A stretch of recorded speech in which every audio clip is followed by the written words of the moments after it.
Each of the algorithms we covered in the previous discussion, PCY, multi-stage, and multi-hash, can be extended to find frequent item sets of size greater than 2. The extension is just like what we discussed for a priori. We therefore need one more pass each time we increase the size of item sets by 1. That can be really painful if there are some really large and frequent item sets. An alternative is to compress all the work into 1 or 2 passes, but we have to give up something. We'll start with a simple algorithm that is approximate. It may have both false positives and false negatives, but if the data cooperates, there will not be too many of either. Then the algorithm, which we'll abbreviate as SON, I'll let you read the names of the authors, does a little better. It needs only 2 passes, but it works only if the number of candidate sets it creates can be counted in main memory. Then we'll talk about Toivonen's algorithm. This algorithm works in 2 passes. In fact, it's only 1 full pass and a little more. It has neither false positives nor false negatives. But what happens is that there is some probability it will throw up its hands and not give any answer at all. In that case, we can rerun the algorithm and eventually get the right answer.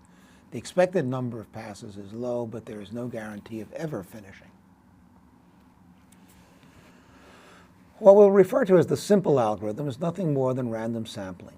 We choose some set of the baskets, not more than will fill perhaps half the main memory. Then we run one of the algorithms we just discussed on the sample, but we do everything in main memory. We can make any number of passes over the sample without using any disk IOs because the sample is in main memory, and we'll use the available main memory to count the candidate pairs for each size of item set.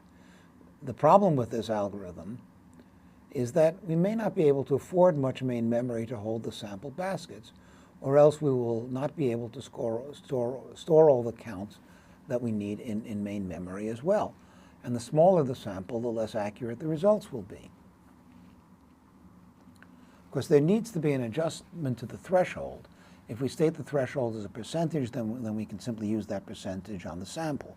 But if the threshold is an absolute number s, then we have to scale it back s in proportion to the size of the sample. So if the sample is 1% of the baskets, then the proper threshold to use is s divided by 100. It should be apparent that whenever we use a sample, we'll get some item sets that are frequent in the sample, but not in the whole. And we'll get some item sets that are frequent in the whole, but not in the sample. The larger the sample, the less likely that is. And no matter what the sample size, the most likely errors will be for item sets whose support is very close to S. Thus, the errors are less important than they would be if very frequent item sets were declared infrequent, or very rare item sets were declared frequent. Okay, this is sort of a waste of a slide, but I think it helps you to visualize main memory. One part is the space for the counts, the list of frequent items, and so on. That's this. It is used exactly as the entire main memory would be used in whatever algorithm you're running, say a priori. But it is only a fraction of the total available memory. The rest of the memory is used to hold the sample of the baskets. By keeping the sample in main memory, we can read them as many times as we want, but the reads are main memory reads, and once the sample is loaded from disk, we never again need to do a disk I/O. Notice that when we sample, we don't even have to look at the entire data set, so in a sense, the simple algorithm is less than 1 pass. However, we can eliminate false positives by making an additional full pass. In that pass, we count all the item sets that were found frequent in the sample, and we discard those that are not frequent in the whole. This pass will not catch false negatives since we don't know to count them. One way we can avoid most false negatives is to lower the threshold on the initial pass. For example, if the sample is 1%, use s over 125 rather than s over 100, so that it is easier for items to be regarded as frequent in the sample. But then on the full pass, you use the correct threshold s when counting support in the entire set. The disadvantage of lowering the support threshold is that then you have to count more sets, and there may not be enough main memory to do so. The SON algorithm is an improvement on the simple algorithm. It uses 2 full passes and it doesn't have to sample. Rather, we divide the entire set of baskets into small groups, each group small enough to be a sample in the simple algorithm. We read one group into main memory and run the simple algorithm to get the item sets that are frequent in this sample. The threshold is reduced only proportionally and not below that. For each group, we generate the list of item sets that are frequent in the sample, and these item sets all become candidate item sets for the next pass. Then on the second pass, we count all the candidate sets, hoping that all the counts fit in main memory. Okay. This trick works because of a variant of the idea of monotonicity. An item set that is not frequent in any of the groups surely is not frequent in the whole, so there are no false negatives. Or phrased in contrapositive form, any item set that is frequent in the whole must be declared a candidate by the analysis of at least one of the groups. The SON algorithm is especially good if you have multiple processors. You can implement it in two map-reduce jobs, for example. The idea is that you break the file containing the baskets into many groups, one at each processor. That would naturally be the case if your data reside in a distributed file system, for example. The groups are each the portion of the file existing at one of the participating processors. So each processor finds the local frequent item sets using the scaled-down support. It then broadcasts to each other processor its list of local frequent item sets. The union of all these lists is the candidate item sets. Now each processor knows the list of candidate item sets and counts them locally. Then, each processor broadcasts its counts to all the other processors. Now each processor knows the total count for each candidate set and can discover which of them are truly frequent. Next, we'll discuss Toivonen's algorithm, which has an entirely different approach to saving passes. It does, however, start out just like the simple algorithm. We take a sample and find the item sets that are frequent in the sample. It is necessary, not optional, that we lower the threshold somewhat so that there is little chance of a false negative. For example, we might, as we discussed earlier, use a 1% sample of the baskets, but divide the threshold by 125, and consider any item set that met or exceeded the reduced support threshold to be a candidate set. It is important that the candidate item sets include all those that are truly frequent in the full data set. That is, we really hope there will be no false negatives. Because after computing the frequent item sets, which become candidates for counting on the full pass that follow, we add the list of to the list of candidates, that is, certain other item sets that were not deemed frequent in the sample. These additional item sets, called the negative border, are the item sets that are not frequent in the sample, but each subset that is formed by dropping exactly one item from the set, what we call the immediate subsets, are frequent in the sample. The purpose of counting the negative border is to act as canaries. Okay? None of them should be frequent in the whole data set because we pick the support threshold for the sample that is significantly below a proportional threshold. But if one or more of the item sets in the negative border turn out to be frequent in the whole, then we have to believe that the sample was not representative, and we need to repeat the entire process. That's why we say there's no limit on how many passes Toivonen's algorithm might take in rare cases.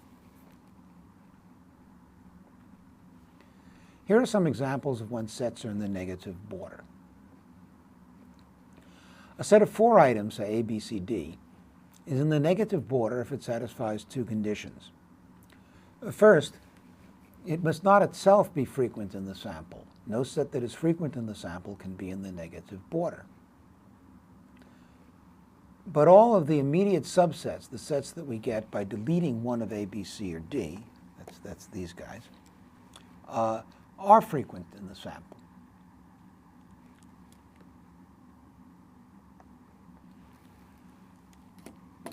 For another example, the singleton set containing only item A is in the negative border if and only if it is not frequent. This set has only one immediate subset, the empty set. Now, the empty set is a subset of every basket, so the only way the empty set could not be frequent is if the support threshold is higher than the number of baskets. But that means nothing can be frequent, and why are we bothering anyway? Okay, now this is my pathetic attempt to draw a picture of the negative border, which is actually pretty hard to visualize.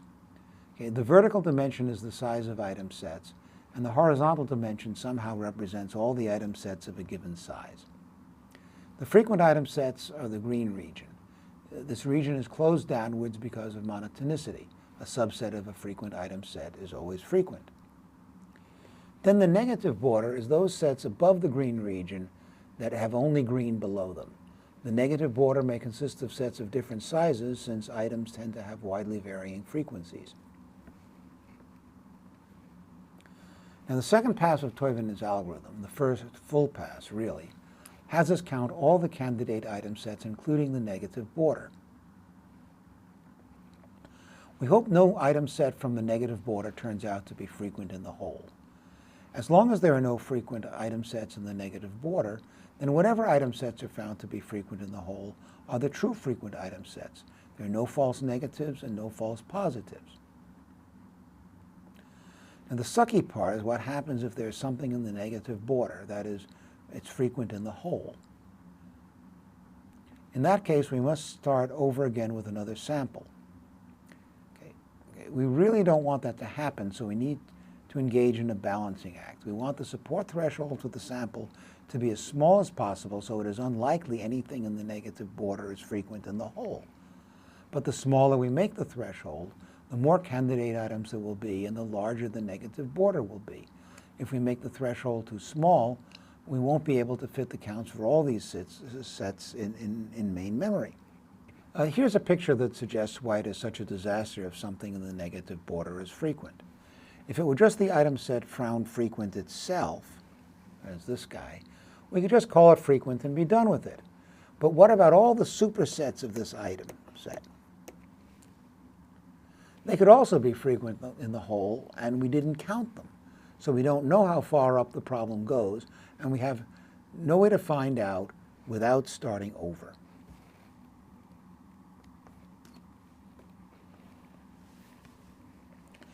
I want to close the discussion of Toivonen's algorithm by proving that what I said about the negative border makes sense. That is, we want to know that if there is any item set at all that is frequent in the whole, but not frequent in the sample, then there is some member of the negative border that is frequent in the whole, but not frequent in the sample. Okay. That means if we find no members of the negative border to be frequent in the whole, then we know that there are no sets at all that are frequent in the whole, but that we did not count. So here's the proof. We'll do a proof by contradiction. Suppose what I claimed is false. That is, there is an item set S that is frequent in the whole, but not in the sample. And in addition, nothing in the negative border was found to be frequent in the whole. Okay, let T be one of the smallest subsets of S that is not frequent in the sample. In principle, T could be S itself if it has no proper subsets that are not frequent in the sample. All we care about is that all the subsets of T are frequent in the sample. Now, I claim T is frequent in the whole. The proof is that S is frequent in the whole, and therefore, by monotonicity, each of S's subsets are frequent in the whole, and T is one of those subsets. But I also claim that T is in the negative border. If it is not frequent in the sample, but it had a proper subset that was not frequent in the sample, then T would not be the smallest subset of S with that property. That's a contradiction because we started out assuming that nothing in the negative border was frequent in the whole, and now we see that T is both frequent in the whole and is a member of the negative border. We conclude that if nothing in the negative border is frequent, then nothing at all that was not counted can be frequent, so the answer Toivonen's algorithm gives is the truth.